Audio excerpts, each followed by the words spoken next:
So this is going to be your Fast and Furious review, especially for those of you that aren't in the review class. There's several concepts on here that we can go through. Start out with limits, and there are finite limits. This says try direct substitutions first. Very rarely does that work as getting a limit. So you're going to do some different things. You either factor and reduce. You can multiply by the conjugate. An example of the conjugate will be if you had 5 over radical x plus 2, the conjugate of that would be radical x minus 2, and you're multiplying that by the numerator and denominator. When you multiply that out, you're going to simplify the denominator, but leave the numerator as is because something will cancel out. The last one is L'Hopital's rule, which basically if you plug in and you get 0 over 0, in other words, you can't find the limit, you can take the derivative of the numerator over the derivative of the denominator and then substitute in it. If you still get 0 over 0, you keep doing it until you can substitute in, and that also works. Infinite limits, there's 3 cases. The first case is if the numerator is smaller than the denominator. So if you had x over x to the third plus something, that means your limit is going to be 0. That means that over time it's going to approach the x-axis. If the numerator is equal to the denominator, then you have a horizontal asymptote at the leading coefficients. So looking on here, see if there's one.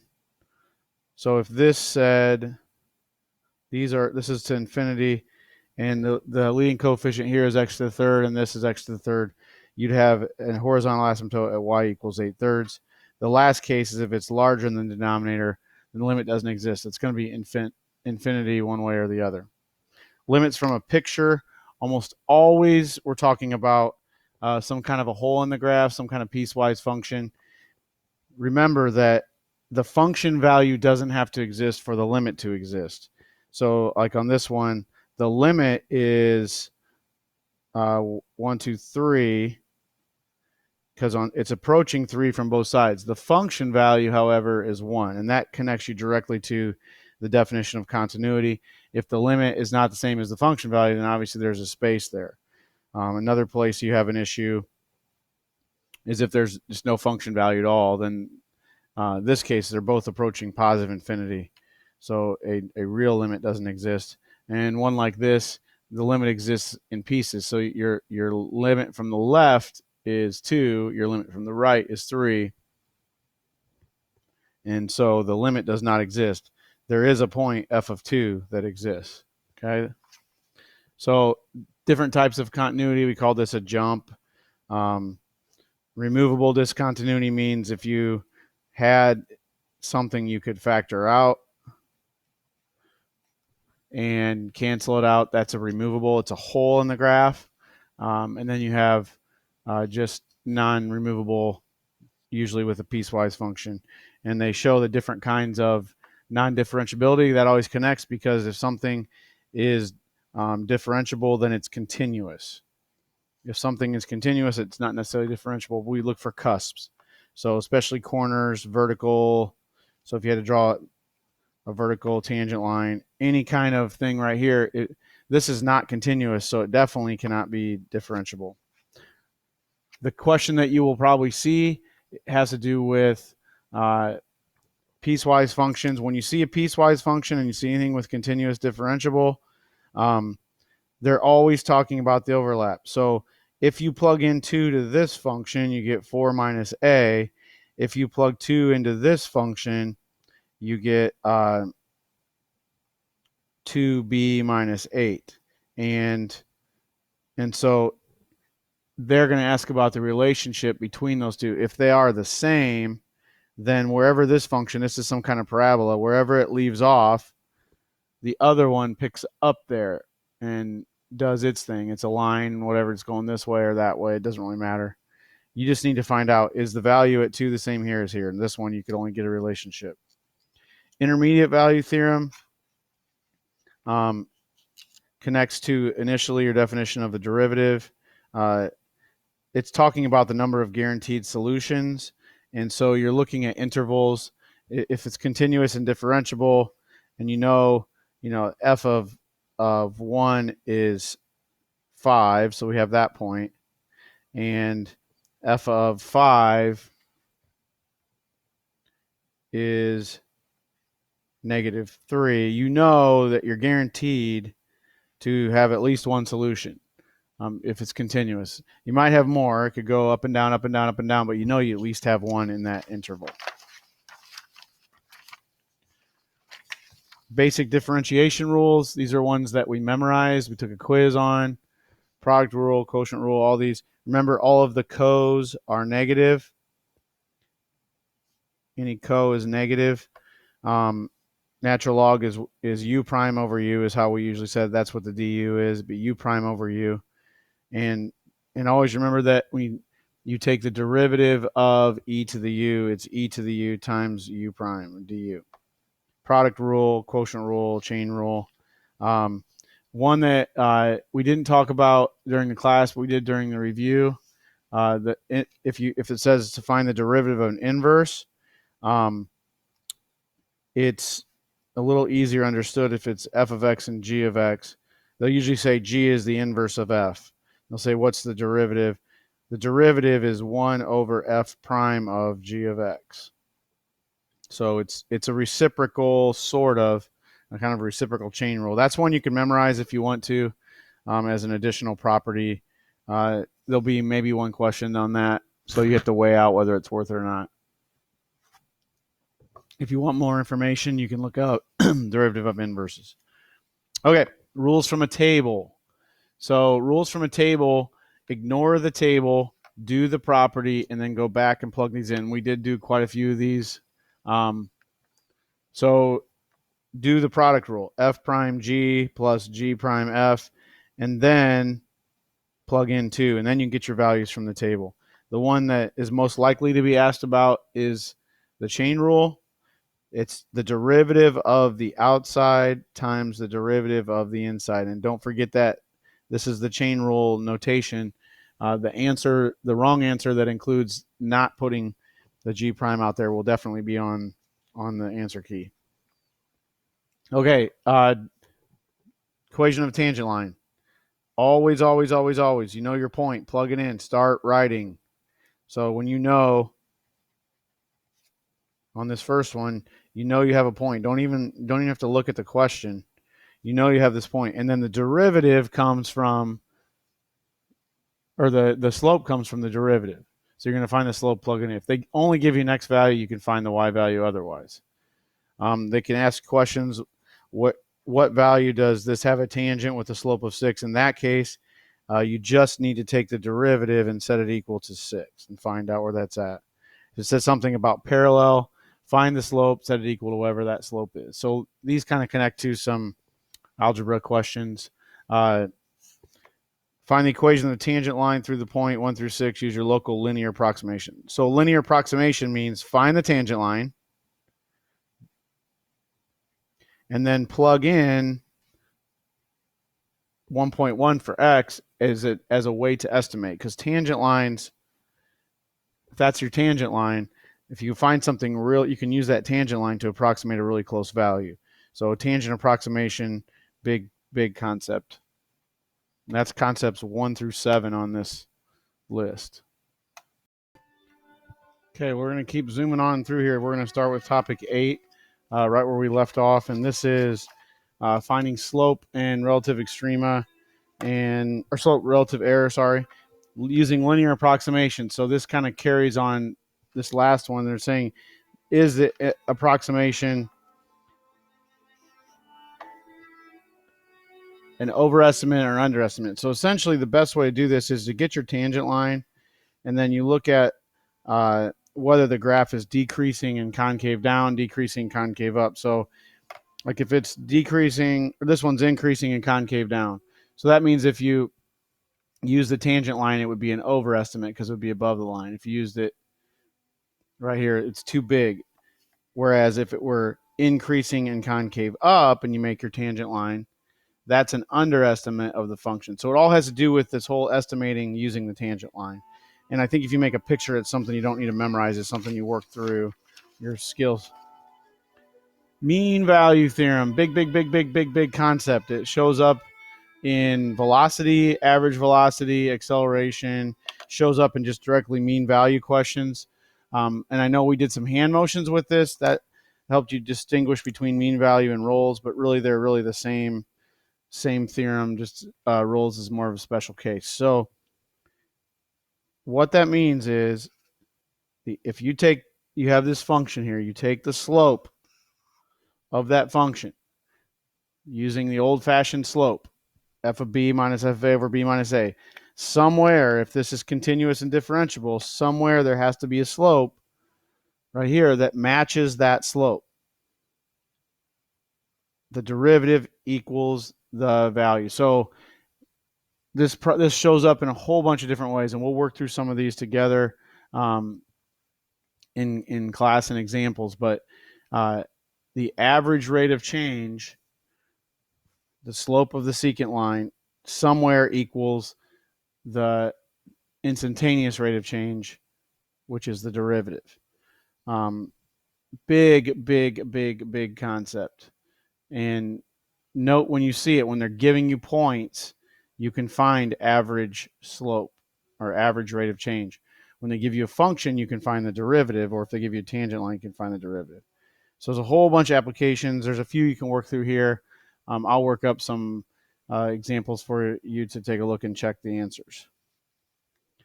Okay, extrema on a closed interval. Key here, we've talked about testing for maxes and mins and all that stuff. The key here is if you are taking absolute extrema, you need to have a table,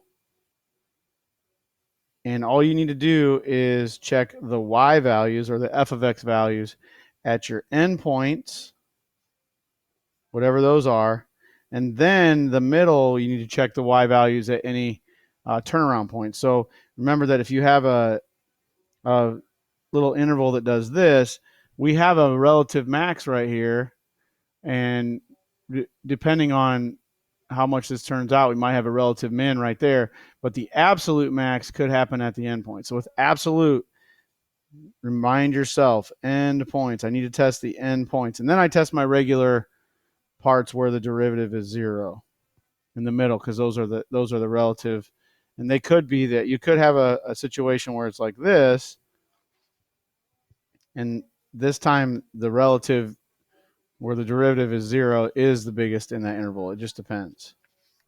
Lots of terms with maxes and mins. Critical points, increasing, decreasing. Be careful when they say something like increasing, then f prime is greater than 0. If they say that the velocity is increasing, that would be like saying the derivative of the first derivative, so that would be the second derivative. The velocity is increasing, your acceleration is positive. Whenever it says justify, which is almost every time that you're not doing a multiple choice question, the way you justify maxes and mins is you just say where the slope changes. If you know what the slope is, you can talk about that, but basically minimums occur when the slope changes from negative to positive, maximum from positive to negative. Same with points of inflection. These are all critical terms underneath the slope and concavity section. Usually when we're talking about the derivative or the second derivative equals 0, also undefined. But again, this and has a sign change. Has to have the sign change. You have to test it. Concave up means the second derivative is positive. Concave down, second derivative is negative. Concave up is the curve is facing up. Concave down, the curve is facing down. We spent a lot of time on these. I will work on an answer key to have so you can check this later on. I'm just giving you the brief overview. Second derivative test. The first derivative test is one we usually use. The second derivative test is an alternative method that, especially with tables, if there's table questions, but there's other times as well. Once you find your critical numbers, so where the derivative is 0 or undefined, you can test those by putting them in the second derivative. If you get concave up, then you know you have a min. If you get concave down, you know you have a max, because the first derivative being critical number says you could have a max or min. If you don't get it either, if you get 0 there or undefined, then the second derivative test doesn't work. Okay.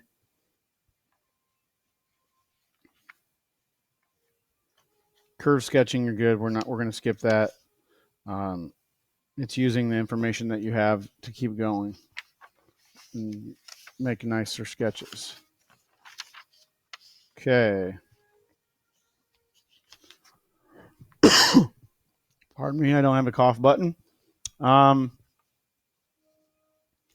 More to do with curve sketching. What you might want to pay attention to is comparing the three graphs. So the graph of the derivative, remember, we are only worried about whether it's positive or 0, positive, 0, or sorry, positive, positive, negative.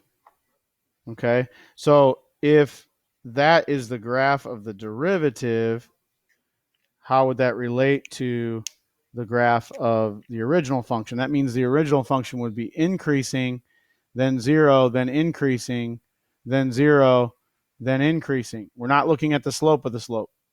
Okay, but the concavity of the original graph would be affected in a different way. So the concavity, this would be concave up, up, up, up, up, up, 0, up, up, up, up, up, up, up, up, up, up, up, up, 0, down, down, down, down, down, down. So those two things mean different items for the original f of x. Depends on what you're looking at. Usually, they're going to give you the graph of the derivative. That's generally what you're going to be looking at. And you're going to look at the original function and the second derivative from there, or you're going to take the area under the curve. Slope and concavity from a graph. These are just some problems that you can work out reading. General and multiple choice kind of questions is where this comes from. And they will be in the form of a usually like 3 statements, and they'll say, is statement 1 true, is statement 2 true, is statement 1 and 2, statement 1, 2, and 3, none of them, all of them. So don't look at the multiple choice pieces when you're doing it. Break it down into parts. Figure out what you have in intervals. Like if this is the original function, you know it's increasing here, decreasing here, increasing here. It's concave down, concave up, concave down. It kind of helps you break that down. I will go through and make a key for these. These are not as big of concepts that you need to know. We will start here on the next video with the table problems. All right, picking up here at 14, we have a table of values, and we'll look at what we can tell from this table of values. So I just want to highlight a few items on here.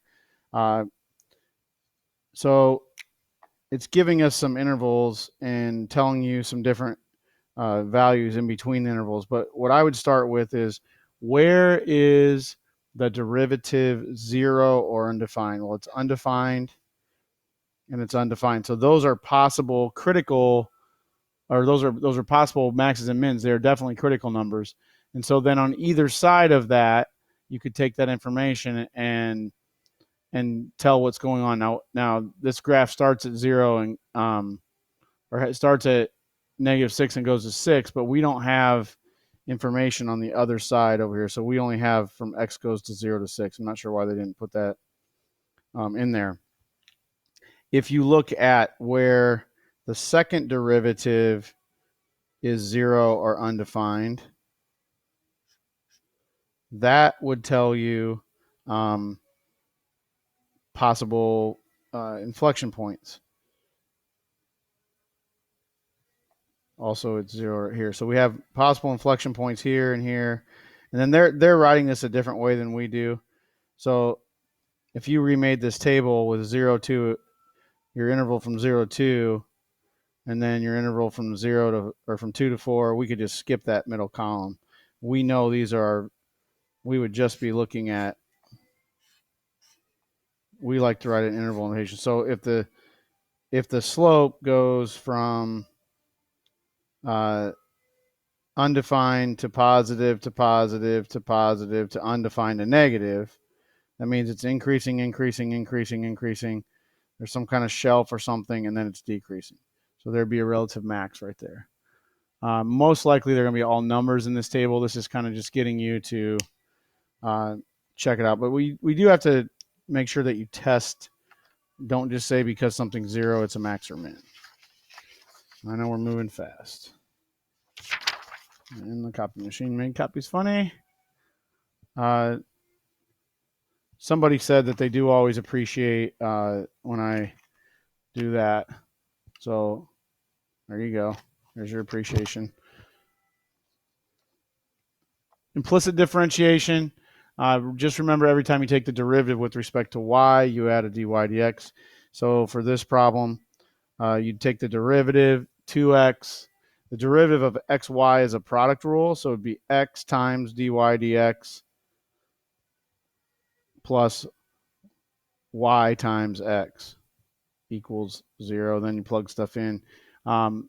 This will show its head different times. Sometimes they will give you dy dx. We saw when you get to take the sample test, if they give you dy dx, when you take the second derivative, you might have to plug this back in as a substitution item. So always go back to what was given to you. Can I substitute anything in to solve? Differential equations then often lead to slope fields. So it says sketch a slope field for the given differential equation on the 12 indicated points. So I think that's the x and y axis there. You'd just make a table of points, and instead of an x only value, you put an xy there, and then all we need are the slopes. And so you go through and plug your points, and you look for patterns. You know, is the slope all the same at one place? If they give you a slope field, think about putting things back into a table to help you figure some stuff out. Again, I'm going to encourage you to do that multiple choice practice test because it will have that. So all of these differential equations have to do with slope fields and slope. That's what they are. And then you get down to here, it says solve the differential equation with the initial condition. To solve a differential equation, you're going to integrate. You want to get the x's with the x's and the y's with the y's, and there's some more examples of that. This is dy dx, so it's the same as f prime, so a little more advanced topic, but x minus 1 dx, and then you integrate. And the c is how we're going to find the initial condition with c. This always goes with the x side.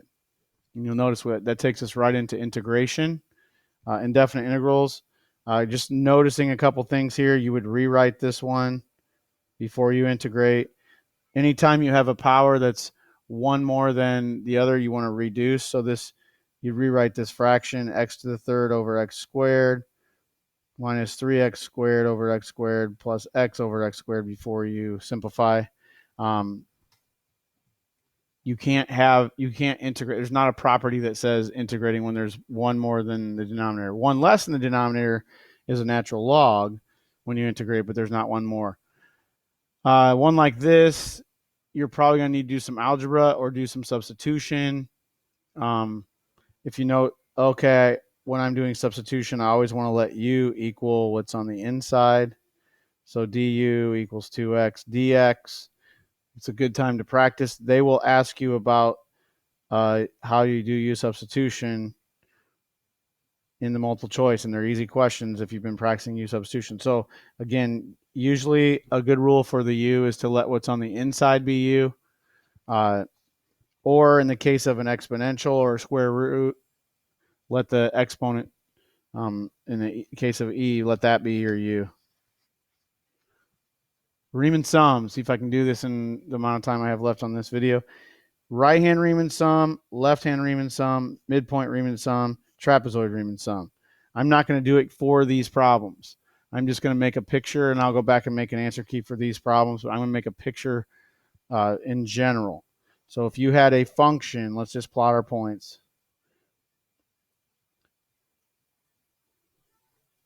So some function right here.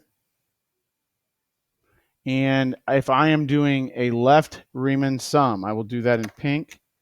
I'm going to use 3 rectangles. Okay, we'll just count these as our intervals. A left Riemann sum starts on the function, the left side of the interval, and goes over. So the other thing that'd be ready to answer is would be an underestimate or an overestimate. And our width would be whatever that value is. We just did one on the multiple choice where they had a table and the widths were not uniform. Okay. A right Riemann sum would be starting at doing the same interval, but starting at the right endpoint of the interval when you work this. So right over and down, right over and down, right over. So this would be an overestimate. Midpoint would be in the middle and down, middle and down, middle and down. And the trapezoid, my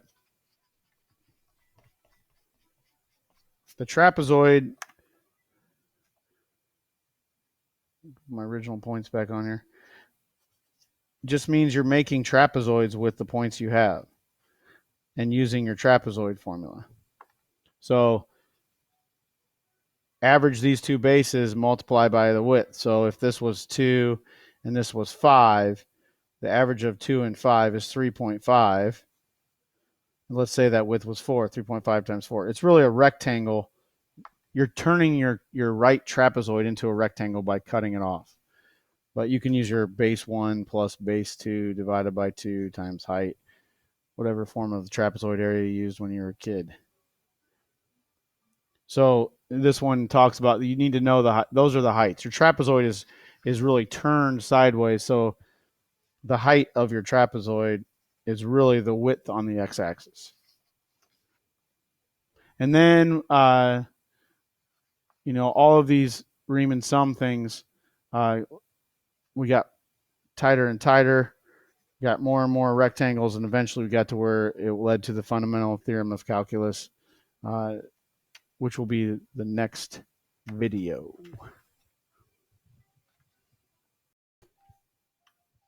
Okay, on to concept number 18, fundamental theorem of calculus. If you want more practice at the old integral stuff, there's thousands of problems you can work on. I'm not interested in reviewing that part of it right now. I want to talk about big ideas. So we watched a fun video. Remember the integral from A to the B said, hey, is the integral of B less the integral of A? The integral of A to the B said, hey, if you want to look up TI-83 wrap, that's where that came from. That's the first fundamental theorem of calculus that we talked about. The integral is the area under the curve. So if you're above the x-axis, it's a positive number. If it's below, it's a negative number.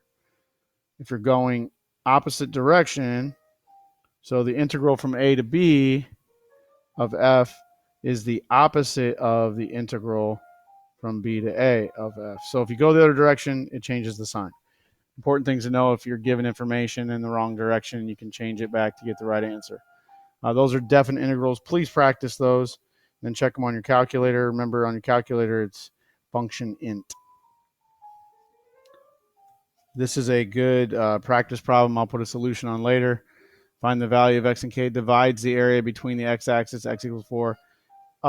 Big question shows up a lot, dividing area in half. Properties of definite integrals.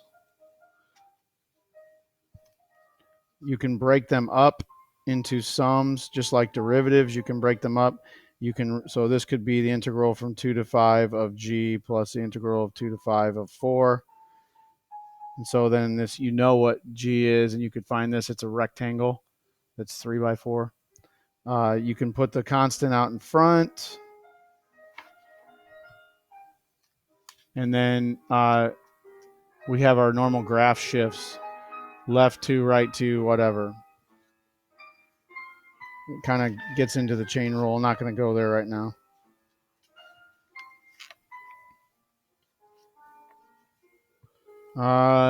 Average value of a function. I'm just going to skip right to this part. Skip that mean value theorem for integrals. Average value of a function. Take your integral And the way I think about this is you're dividing by the width. So if you know the total area and you divide by the width, you get the average height. That's what we're saying. So whenever you see average value or average, you have to consider this function. If you know a function where they give you the velocity and they ask you for the average velocity, you're going to use this. If you know the function for displacement and they ask you for average velocity, you're going to use slope formula, because the mean value theorem is a similar connection with slope as with integrals here.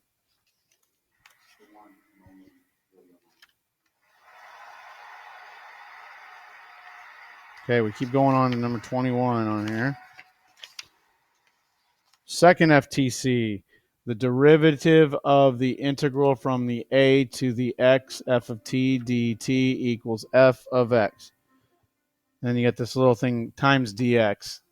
That's the only thing you got to be careful of. So the shortcut is the derivative of the integral, as long as you're going from a constant a to a variable x,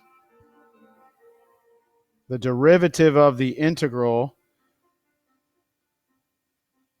is f of x. Well, it makes sense. It's the if they're inverses of each other, they're inverse operations. The thing you got to be careful of again is this dx. This is right here. This is important. So in this case, my dx would be 1. But in a problem like this one, it's super small. You can't see that's x cubed. After you plug in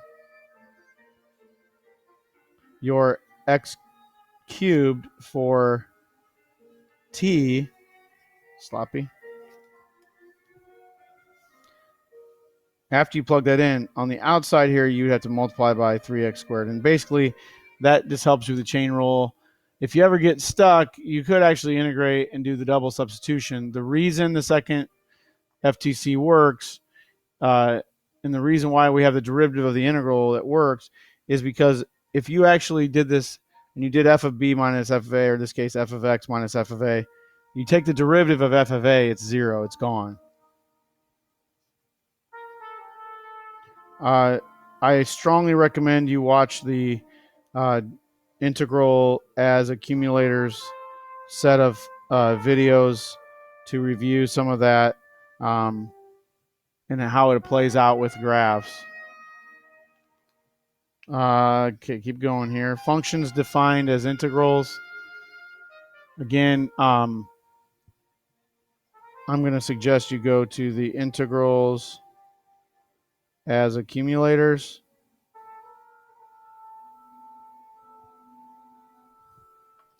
And work through a whole bunch of those problems, or just at least watch the video on how to do that.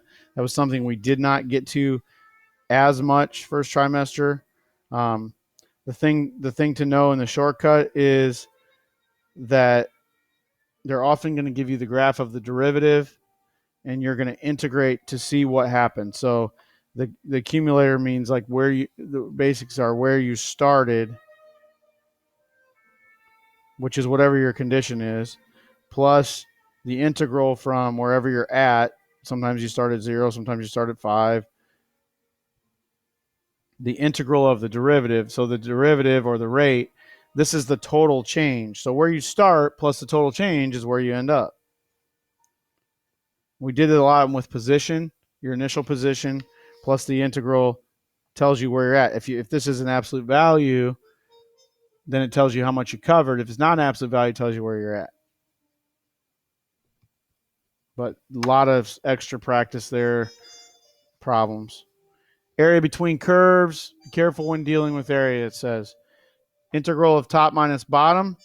The time to be careful, I would say, and when you do the multiple choice test, you will see that.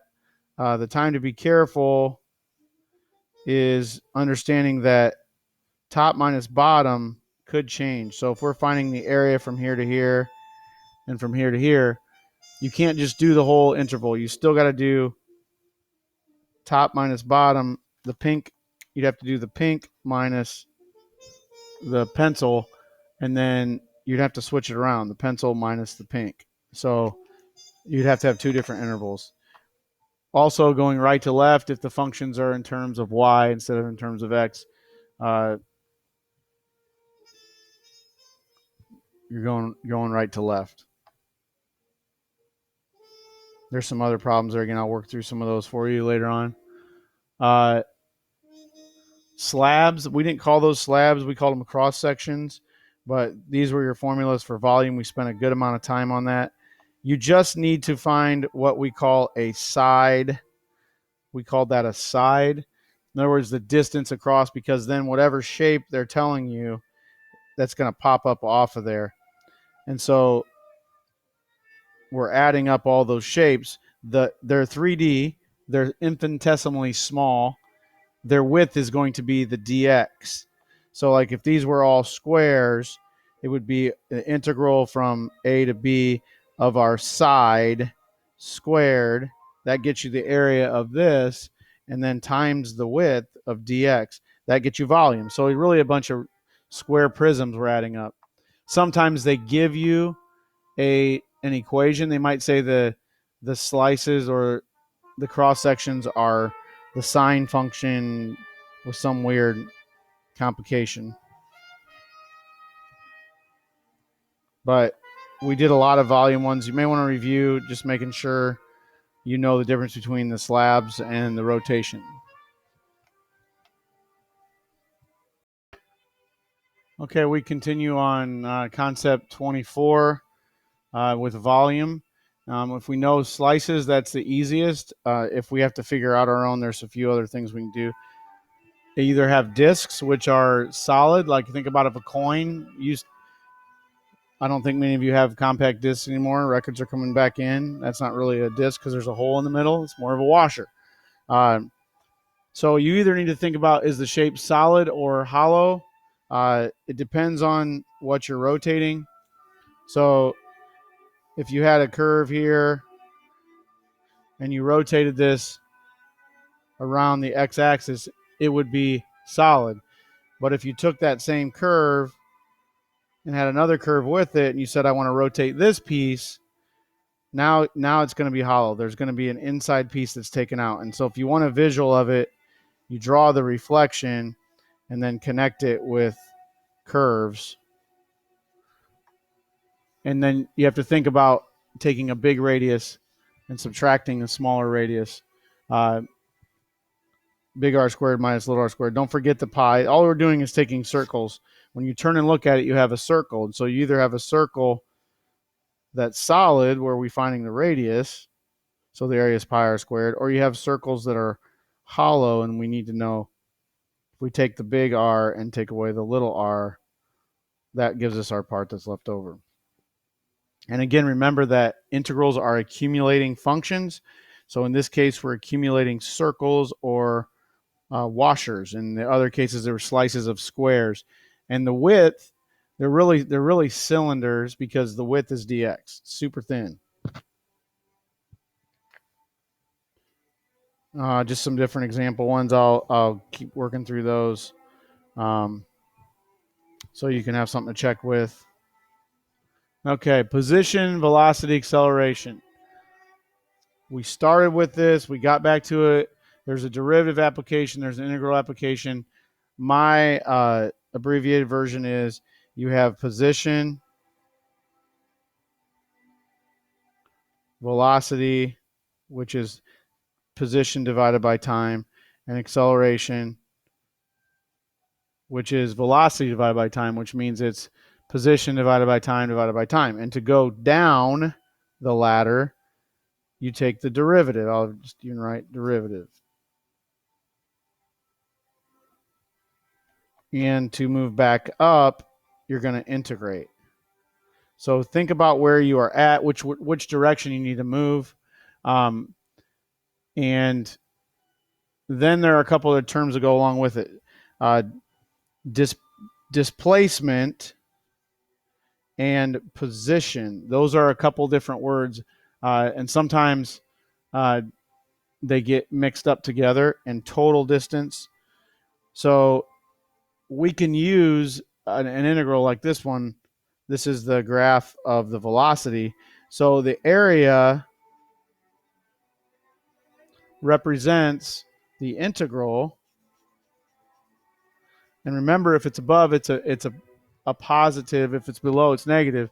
This means all of this area would be the change that is accumulated from during that time in the positive direction.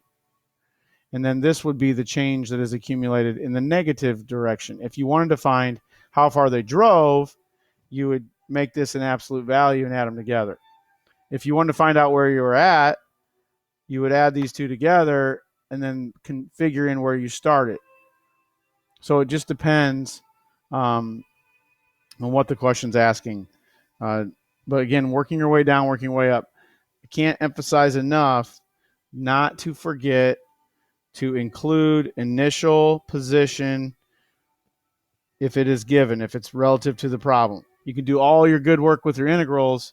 Let's say you find out this is a net of negative 20 and you say, well, he went 20, blah, blah, blah. Well, that doesn't matter if you don't take into account where you started. So we're sitting at this place. We drive here, we drive here, we drive here, we drive here. Well, don't go through all the work of finding out where you drove and then never figure out the initial position. Okay. Related rates. Fairly complicated concept if you have to write the equation. If they don't give you an equation, if they do give you an equation, it's not a complicated concept. It's an application of implicit differentiation. We're just taking the derivative with respect to time. So let's just pretend we had a formula for area that somebody gave us. And when we take the derivative here, we take it with respect to time. And you just take the normal derivative. Derivative of h is 1, but we need a dh dt. Now let's just even pretend that wasn't h, if that's r for some reason. And the derivative here would be 4r dr dt. So you end up with 1, 2, 3, 4, possibly if there was another h there, missing values. You're going to have 3. They might have to give you 3. Some of them are easier to find than others. Some of them you can plug back into one of the original formulas and solve. Sometimes we make like little similar triangles here. It just depends on the question. But anytime they're asking you to compare multiple variables in the same equation with as far as a change, if you see a rate of change more than once, you know that you're going to have to do implicit differentiation. Now, in a problem like this, you might be able to write the radius in terms of the height. Like right here, you see the radius of the big shape is 5 and the height is 10. So the radius to height is a 2-to-1 ratio. So you might be able to rewrite the radius as half of the height. And then you eliminate a variable, which eliminates you trying to figure out dr dt.